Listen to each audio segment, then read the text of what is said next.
102쪽. 그리고 토요일, 나를 만난 그녀는 손을 앞으로 내밀며 움켜쥐었던 주먹을 폈다. 제가 드리고 싶은 물건이에요. 파티마에서 가져온 로사리오 예요. 나무로 만든 구슬이 끼어있는 자그마한 목걸이 같아 보였다. 아, 예. 저의 집사람이 좋아하겠군요. 아니에요. 당신을 위한 거예요. 부인께도 하나 준비할까요? 아니, 그런 게 아니라 나는 그냥, 그러니까 그게 뭐죠? 그녀가 웃음을 터뜨렸다. 그랬군요.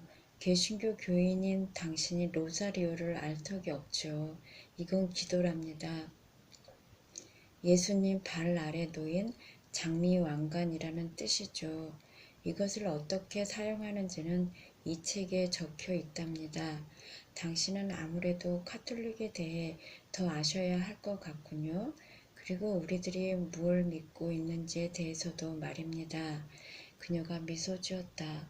저런 미사에 한번 참석해 보시지 않겠어요? 15분 정도 있으면 시작될 텐데요. 글쎄, 아무래도 돌아가야 될 것 같은데.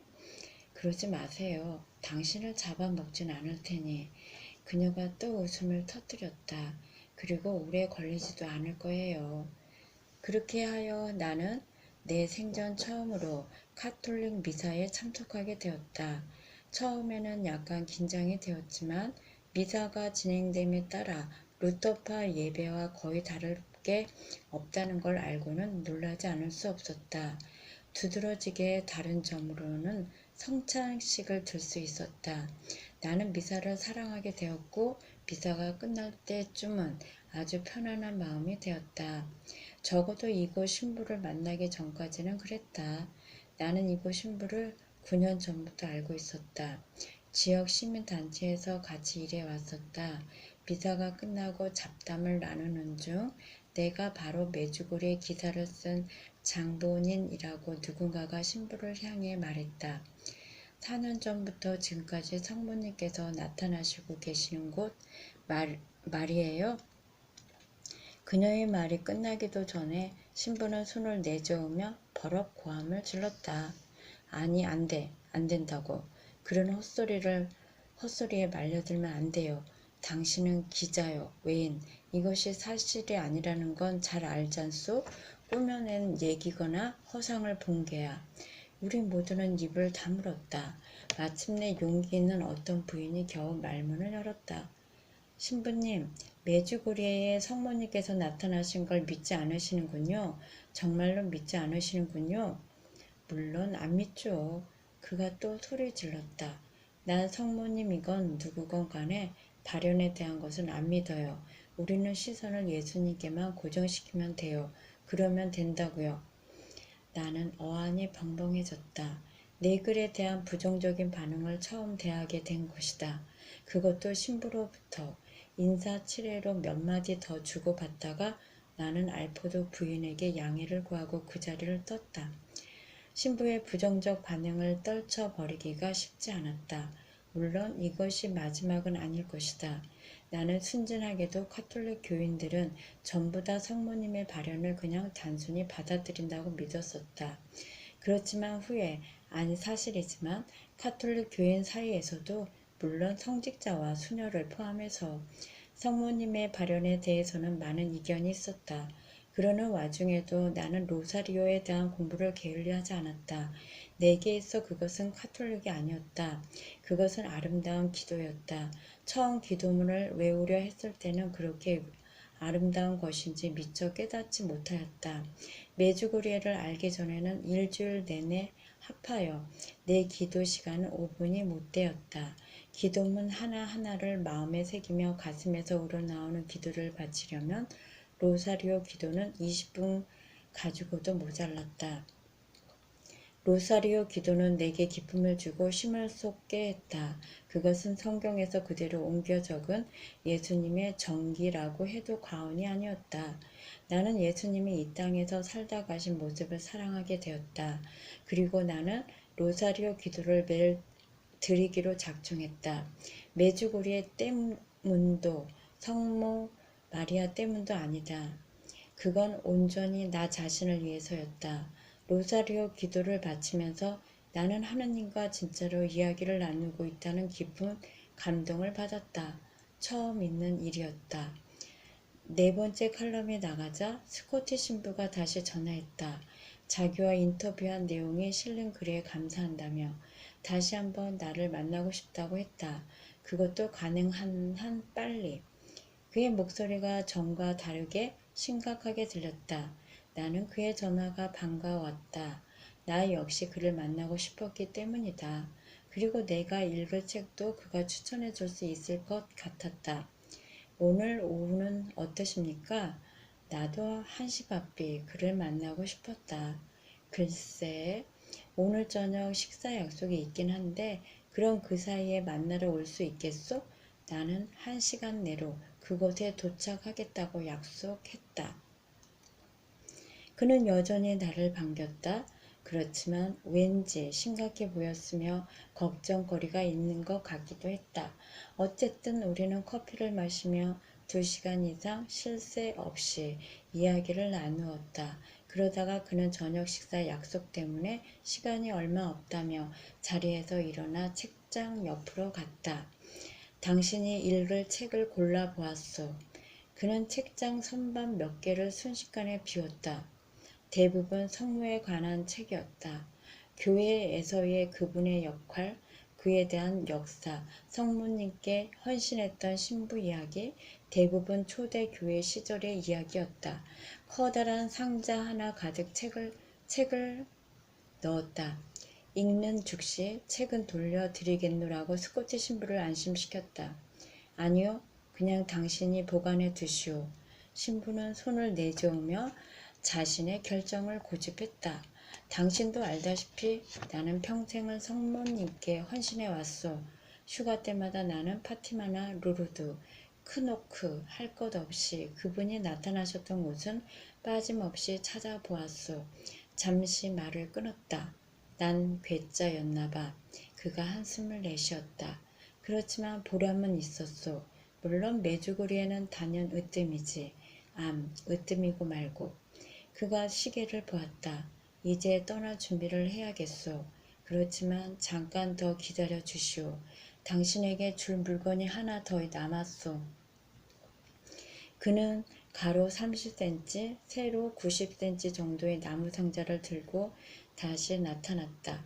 상자 안에는 성모 마리아 상이 들어있었다. 이 성모상은 매우 의미 있는 거라오. 내가 로마에 갔을 때 이 성모상도 함께 가져갔었지. 그리고 이 성모상을 위해 교황께서 축복 기도를 해 주었소. 우스꽝스럽게도 들리오? 더 놀랄 일은 이 성모상을 메주고리에도 들고 갔었다는 거요. 그가 내 눈을 지그치 들여다 보았다. 난 당신이 이 성모상을 집으로 모셔다가 2주일 정도 당신 집에 보관해 두었으면 고맙겠소. 신부님, 그럴 수 없습니다. 나는 그것을 깨뜨리거나 뭐 그럴 겁니다. 90cm 성모상을 집으로 안고 들어갈 때 나를 반길 테리의 모습을 떠올렸다. 그녀는 이미 나의 상태를 걱정하고 있었다. 그녀 말을 빌리면 나는 메주구리에 사로잡힘증에 걸렸다는 것이다. 아니요, 그의 태도는 단호했다. 더 이상 왈가왈부할 일이 아니었다. 가져가야만 해요. 그것도 오늘이라야 합니다. 그냥 몇 주만 보관해 두라는 거요. 나는 한숨을 내쉬며 나무 상자와 책 상자를 차에 실었다. 트렁크 문이 닫히자 그제서야 신부는 큰 짐을 내려놓은 듯 안심한 표정을 보였다. 자, 다 당신 것이오. 유용하게 쓰시오. 그러도록 하겠습니다. 내가 미소 지었다. 그런데 다음 주에는 출장을 다녀와야 합니다. 돌아오는 대로 다시 만나 뵙고 싶은데요. 다음 월요일은 어떠십니까? 괜찮소. 그가 아무 생각 없이 대답했다. 나는 돌아오는 대로 그에게 전화해서 우리 약속을 재확인시켜 주어야겠다고 생각했다. 하느님께서 당신과 함께 하시기를 빌겠소. 웬 차에 올라타는 내게 조용히 빌어주었다. 당신에게도. 나는 열린 창문으로 쾌활하게 대꾸했다. 그럼 다음 월요일에 뵙겠습니다. 성모상에 대해 테리에게 무슨 말을 어떻게 해야 할지를 궁리하면서 집으로 차를 몰았다. 만만치 않은 일이었다. 테리는 내 상태가 좀 심하다고 걱정하고 있는 참이었고 성모상은 그녀의 걱정을 사실로 만들기에 충분했다. 다행히도 내가 집에 도착했을 때 그녀는 부엌에서 저녁 준비 중이었다. 차고 바로 옆에 세탁실이 있는데 나는 그곳으로 나무 상자를 들고 가 포장을 뜯었다. 손으로 섬세하게 색을 넣은 석고상이었다. 참으로 아름다웠다. 나는 그것을 조심스레 꺼내어 들고는 부엌을 살금살금 지나 침실로 옮겨 놓았다. 낮은 탁자에 성모상을 모신 나는 테리와 케네디를 침실로 불러들였다. 나는 방문에 기대어 그들의 반응을 지켜보았다. 케네디는 어리둥절한 표정이었고 테리는 눈살을 찌푸리며 내게로 돌아섰다. 정말 아름답지 그렇지 않소? 나는 그녀 눈빛을 누그러뜨릴 양으로 물었다.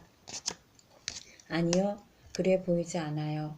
그녀는 머리를 가로저었다. 도대체 성모 마리아 사업에 얼마나 깊게 관여하시는 거죠? 이 성모상은 어디서 구하셨어요? 스코티 신부의 부탁이야. 2주일 정도만 보관해 달라고 했어. 당신이 날 얼마나 걱정스럽게 만드는지는 알고 계세요? 당신은 입만 열면 성모 마리아 얘기뿐이라고요. 예수님은 어딜 가셨어요? 그녀의 태도는 예상 밖으로 심각했다. 놀란 나는 더듬더듬 변명처럼 내 입장을 설명했다. 테리, 난 예수님 이름으로 기도한다고. 예전에 어느 때보다도 난 예수님과 가까이 지내고 있어. 기도도 어느 때보다 많이 하고 있고. 그런데 그런 것들이 모두 성모님 덕분이란 걸 알았어. 그분이 날 예수님께로 이끈단 말이야. 난 절대로 예수님 자리에 성모 마리아를 옮겨 놓은 건 아니야. 날 믿어줘. 그녀는 머리를 저었다. 내가 한 말은 한마디도 듣고 있지 않았다. 알았어. 이걸 어디다 두지 않을게. 내가 양보했다. 거실에다 두는 건 괜찮지? 됐어요. 여기 그냥 두세요. 2주일 정도라면 참아보겠어요. 너무 걱정 마세요. 다음 월요일 예정대로 나는 출장을 떠났다. 언제나처럼 저녁에는 집에다 안부 전화를 했다. 테리의 목소리에서 이상한 기미를 느낄 수 있었지만 그녀는 한사코 아무 일 없다고 나를 안심시켰다. 목요일에는 집으로 돌아왔고 아이들을 재운 다음에야 그것이 무엇인가를 알게 되었다. 저 나쁜 소식이 있어요. 테리가 주저주저 입을 열었다. 스코티 신부가 월요일 아침 돌아가셨대요. 심장마비라면서 짐 스토펠이 전화로 알려왔대요. 당신은 출장 중이라 그냥 알리고 싶지 않았어요. 머리를 한 대 맞은 느낌이었다. 나는 혼자 침실로 가 문을 닫았다. 침대 끝머리에 걸터앉아 멍하니 성모상을 바라보았다. 눈물이 뺨을 따라 흘러내렸다. 얼마를 그대로 앉아 있었다. 문득 스코티 신부의 너털 웃음이 떠올랐다. 그리고 신부는 오랫동안 기다리던 것을 받게 된 것이라는 생각도 들었다. 하늘나라, 그런 선물을 받은 것이었다. 더 이상 내가 슬퍼해야 할 이유가 없었다. 나는 다시 테리가 있는 곳으로 돌아와 내가 느낀 대로 그녀에게 말해 주었다. 짐 스토펠이 당신이 많이 놀랄 거라고 했어요. 그리고 아니, 짐이 생각하는 만큼은 아니야. 글쎄, 제대로 설명할 수는 없지만 스코티 신부 쪽에서 보면 그건 행복한 일이지. 그건 그렇고 성모상을 어쩌지? 누이가 있다고 하기는 했지만 아니면 날더러 보관하라는 건지. 그게 말이에요. 테리가 끼어들었다. 그 성모상이 스코티 신부님 개인 소유가 아니래요. 그건 교구 전체에 속한 거라서 교회마다 돌아다니면 보관한대요. 안 됐지만 돌려주어야 된다고 했어요. 짐은 당신이 내일 아침 자기 집으로 성모상을 가져다 주면 자기가 교회 측에 돌려주겠대요. 마음은 아팠지만 그대로 따르는 수밖에 없었다. 밤늦도록 나는 스코티 신부와 만났던 일들을 회상했다. 두 번밖에 만나지 못했지만 그는 그 짧은 시간 동안 많은 것을 내게 건네주었다.